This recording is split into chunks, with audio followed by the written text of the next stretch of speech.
ایران پر امریکہ اور اسرائیل کے حملوں کے بعد سے صورتحال دن بدن خراب ہوتی چلی جا رہی ہے۔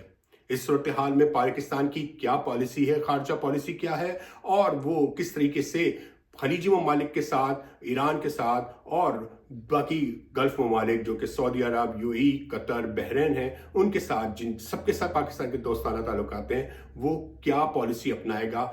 طرح طرح کی قیاس سائرائیں کی جا رہی ہیں، کیونکہ ابھی تک کوئی واضح ایکشن پلان حکومت کی طرف سے نظر نہیں آ رہا۔ اس سلسلے میں گزشتہ دنوں پاکستان کے وفاقی وزیر اعظم نذیر تارڑ، جو کہ وزیر قانون ہیں، وزیر خارجہ نہیں، یہ پریس کانفرنس وزیر خارجہ کی طرف سے ہونی چاہیے تھی، مگر اعظم نذیر تارڑ نے پریس کانفرنس کی اور انہوں نے پاکستانی عوام کو کہا کہ وہ اس صورتحال میں اپنی رائے نہ دیں تو بہتر ہے اور پاکستان کی ریاست کو پالیسی بنانے دیں۔ ان کا اشارہ غالباً پاکستان کے 1973 کے آئین کے آرٹیکل 19 کی طرف ہے، جس میں اظہار رائے کی آزادی تو دی گئی ہے، لیکن دوست ممالک خصوصاً اسلامی ممالک کے ساتھ پاکستان کے تعلقات پر ایک دوستانہ سی پابندی بھی لگائی جا رہی ہے کہ احتیاط کا تقاضا ہے کہ اس پر اتنی زیادہ بات کھل کے نہ کی جائے۔ لیکن پاکستان کا آئین کا آرٹیکل 19A کہتا ہے کہ پاکستان کی عوام کو اس بات کا حق حاصل ہے کہ وہ جان سکیں کہ پاکستان کی پالیسی ایران اور خطے کے بارے میں کیا ہے۔ پاکستان کی عوام اس وقت زیادہ پریشانی کا شکار ہو جاتی ہے جب وہ دیکھتی ہے کہ اقوام متحدہ کی سیکیورٹی کونسل کے اجلاس میں پاکستان ایران کے خلاف پیش ہونے والی قرارداد میں بھی ووٹ ڈالتا ہے اور ایران کے حق میں، امریکہ کے ایران پر حملے کی مذمت میں بھی اس ایران کے حق میں ووٹ ڈال دیتا ہے۔ پاکستان اس وقت ایسا نظر آ رہا ہے کہ وکٹ کے دونوں طرف سے کھیل رہا ہے۔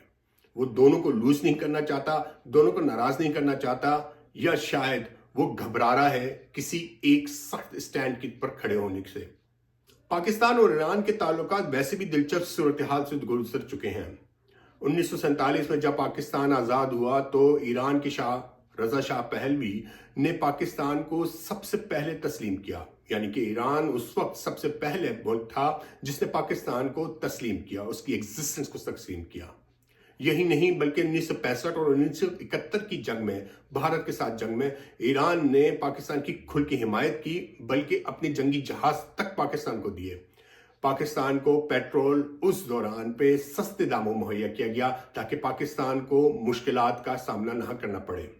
لیکن ہم نے دیکھا کہ جیسے ہی 1979 کا اسلامی انقلاب آیا اور رضا شاہ پہلوی کو نکال دیا گیا تو پاکستان وہ پہلا ملک تھا جس نے اس انقلاب کو خوش آمدید کہا۔ یعنی پاکستان نے اپنے اس محسن کو الوداع کہنے میں اتنی دیر بھی نہیں لگائی جتنی ایران کی عوام نے اس کو اپنے ایران سے نکالنے میں دیر لگا دی تھی۔ موجودہ صورتحال کو دیکھتے ہوئے پاکستانی عوام یہ پوچھنے میں حق جانب ہے کہ کیا ہم ایک بار پھر یہ پالیسی کو دیکھیں گے کہ ایران کی رجیم جیسی چینج ہوگی ہم اسے قبول کر لیں گے؟